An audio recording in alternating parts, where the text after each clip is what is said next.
Use surrender. Use surrender. Use surrender. Use surrender. Surrender.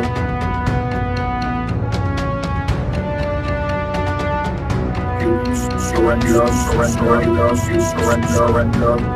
Use surrender.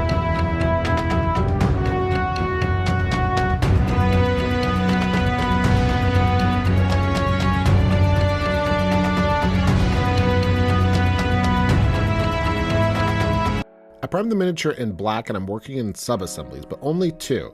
Mostly because that lightning's gonna get in the way of us painting Nimrod himself. For Nimrod himself, I just glued him to the rock structure and then glued him to a base. So you might think I was crazy by basing him with a black primer, but we're gonna build up our colors into that white that is Nimrod. And we're gonna start with a base of Incubus Purple. And for this, I'm gonna be airbrushing it, but you can brush it on if you want, or if you prefer, you can sponge it on.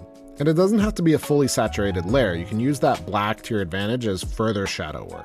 And while you're here, Omega Sentinel has the same white armor, so you can work on her at the same time. And so while I said that you didn't have to do a fully saturated coat, I definitely encourage you to do a second coat, especially on those areas where the sunlight might be hitting some more. So the head, the chest, the top of the limbs, but down here, like with the legs, you don't actually have to hit again, because you want it to be shadowed because the sunlight's not hitting there. And this is what it'll look like when it's complete, and we will start building up this white purple color from here. From there, we're going to move on with Enticing Purple, and once again, I will be airbrushing this, but you don't have to. You can just brush it on normally, but airbrushing is the easiest and fastest way. I definitely encourage you to invest in one.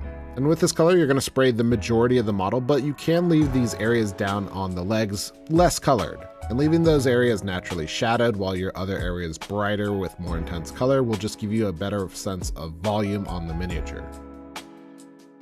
And then we'll follow that up with an 80-20% mixture of Enticing Purple with Decadent Purple. And Decadent Purple will be that 80. And we'll just repeat what we did with the last color. We're going to move on to brushwork, and we're going to start with some very thin down Basilicanum gray on this kind of like undersuit thing that Nimrod has. Try to be neat while you're applying this, but if you get it on other parts, you can fix it pretty easily. No big deal.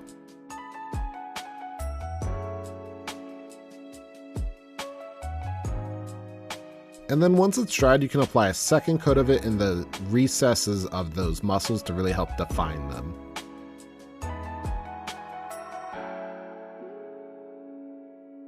To highlight those muscles, we'll take Carcardon Gray as well as some Enticing Purple and do some nice thin highlights.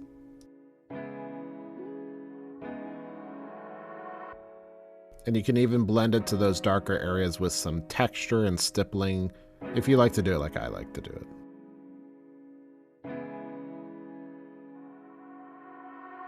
Afterwards, you'll take pure Carcardon Gray and just do some more refined highlights.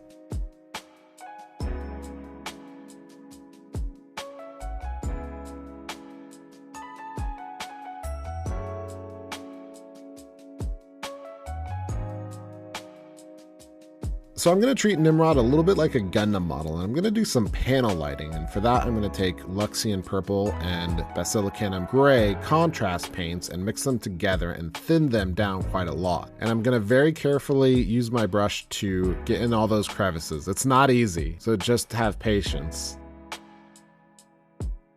We're going to move on and start the magenta, and for that we're going to use Violet Red by AK 3rd Gen. And with this, we'll just apply it as a base coat everywhere, a fully saturated layer.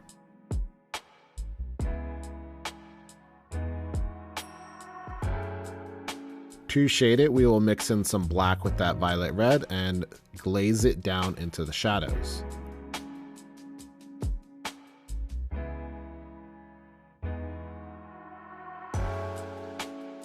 And when it's all dry, you can add a little bit more black and shade it even further. After that, you can start to rebuild your color with that AK 3rd Gen Violet Red once again. And honestly, this step is optional. I guess it just kind of depends on how much you shaded and if you want to have your layer a bit saturated or something like that. Then we're going to take Magenta by AK 3rd Gen, and we're going to start with our first highlight. And a hint when you're doing sharp edges like these wings is to use the side of your brush. It's a very smart way to highlight.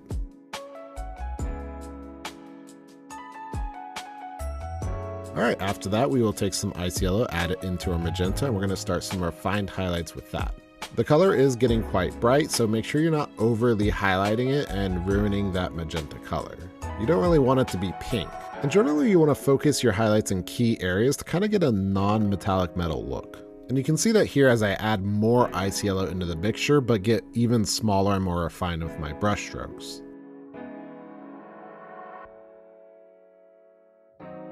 And then finally you can top it all off with a small dot of pure white on that most reflective point. We're then going to work on rebuilding our white, and I will admit this is kind of tough because the mixture changes throughout the body because of that shading we did. So you're going to work with a mixture of Decadent Purple and Enticing Purple in various degrees to match where you're painting.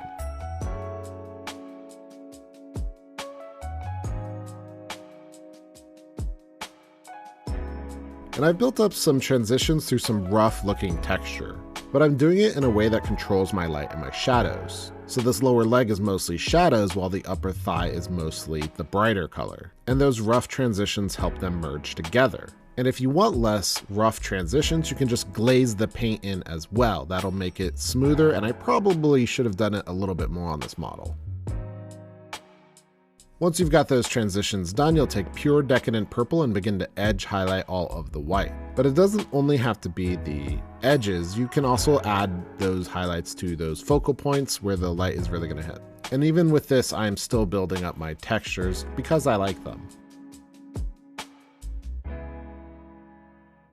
And these areas that your light is really going to be hitting, you want to add a lot more of that Decadent white, almost to the entirety of the piece. Alright, as you can see, I am complete with that step, but I am leaving the shoulder pad without all of the texturing just so you can see what it looks like without it. And then on the back, we did much less highlighting. Why? Because not only is there less sunshine hitting back there, but there's also this base part which blocks vision, and people will be looking less on the back side of it. After all that, you can continue on with your highlighting by adding in some pure white to your Decadent Purple. And for this, I really do focus mostly on the edges. I do still do a little stippling and texture to kind of build in that blend, but this is really mostly just an edge highlight. Take your time with this and really help expand the definition of key parts of the mini. And if you're not doing the texture like I'm doing, you probably have a less of a gradient of that brighter color, so be more reserved with your highlighting. Like a lot of this is already just kind of dot work and not full lines. And here that white highlighting is done, but down here I really didn't do much, so even on the thighs there's not a whole lot of this white. It's mostly along this focal line on the thigh as well as on the kneecap's edges. But once again, the lower leg is not really highlighted. And you can follow that all up with some dot highlights of pure white to really help grab the attention at those key points.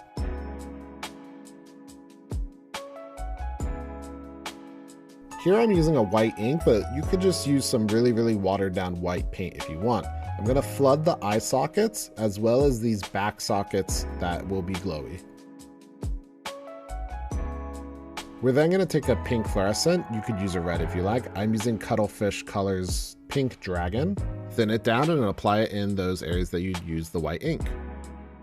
Now we're going to move on to the base, and once again I'm going to be busting out the airbrush, but you can just paint if you want. It's absolutely fine. I'm using the white ink, but if you're brushing it on, you'll just want to use some white paint with some proper thinning, which will then follow up by applying that same fluorescent color that you used for the eyes.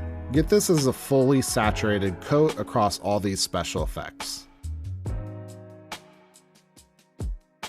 Once all that's done, you'll want to paint your base, and I paint the base the same way I do all my Marvel bases. I do have a YouTube short about it, so if you want to watch it, go find it. After you've done that, you might have some relics from painting that on your pink areas. So we're going to move on with cleaning that up, but also kind of highlighting all of the pink. And for that, I'm going to be using Ulthuan Gray. So with this step, I'm really just highlighting at the same time I'm also kind of fixing some of those weird, ugly mistakes. And that's going to make a lot of sense in the future as we move on to the next step. And at the same time, I also outlined the lightning in the same way, I just highlighted. But I did miss this spot after recording. Oops.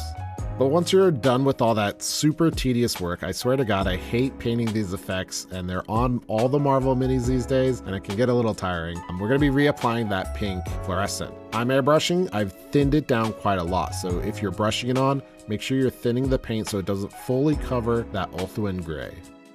Following that, I enhanced the look a little bit more by thinning down some murderous magenta contrast paint and using it to kind of shade everything. And so I focused it on the bottom of the lightning arcs, as well as blend in some of those heavier highlighted areas. And I also kind of added it into the crevices of some of those effects as well.